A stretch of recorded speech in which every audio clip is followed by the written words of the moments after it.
Bonjour mon ami, je suis heureux de te retrouver avec cette parole aujourd'hui qui nous encourage à être généreux. Et le Seigneur va utiliser une méthode quelque peu surprenante. Il va titiller notre intérêt.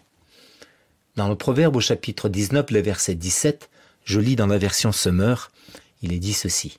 « Celui qui a pitié du pauvre prête à l'Éternel qui le lui revaudra. »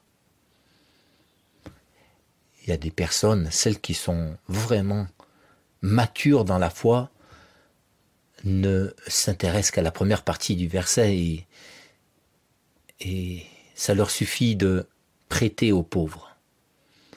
Et puis il y en a d'autres, peut-être qui se laissent un peu interpeller par l'Éternel le leur revaudra. C'est tellement important pour Dieu que nous exercions la générosité, qu'il nous invite, bien sûr, à manifester son cœur avant toute chose. Et que cela suscite en nous, initialement, un intérêt ou pas, on veut obéir à cette parole. C'est ce que le prophète Ésaïe disait à ces hommes religieux qui prenaient le temps de servir Dieu et même de se priver de manger, de jeûner pour honorer Dieu. Et il leur rappelle ceci. Ésaïe 58, verset 10. « Si tu donnes ton pain à celui qui a faim, et si tu pourvois aux besoins de l'opprimé, la lumière luira pour toi au milieu des ténèbres, et ton obscurité se changera pour toi en clarté de midi. Et l'Éternel sera ton guide constamment. Il pourvoira tes besoins dans les déserts arides, il te fortifiera, et tu ressembleras à un jardin bien arrosé, à une source vive, aux eaux intarissables. » Oui, la condition n'est pas simplement de faire de belles prières ou toutes ces œuvres qui sont justes, mais c'est aussi de donner notre pain à celui qui a faim. Et il y a des gens qui ont faim autour de nous.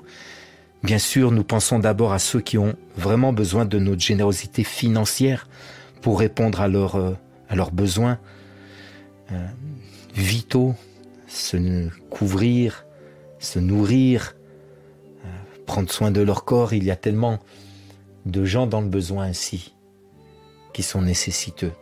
Aidons-les, manifestons notre générosité. Mais je veux aussi t'orienter vers tous ceux autour de toi qui ont un toit sur la tête, qui ont un compte en banque suffisamment rempli, qui ne manquent de rien, pas de l'essentiel, mais qui ont un vide dans le cœur et qui ont besoin de la paix avec eux-mêmes, de la paix avec leurs proches, de la paix avec Dieu, qui ont besoin d'espoir, qui ont besoin de grâce, qui ont besoin de pardon. Ils ont besoin de Jésus. Alors, ne gardons pas nos richesses spirituelles pour nous, mais partageons-les. Et Dieu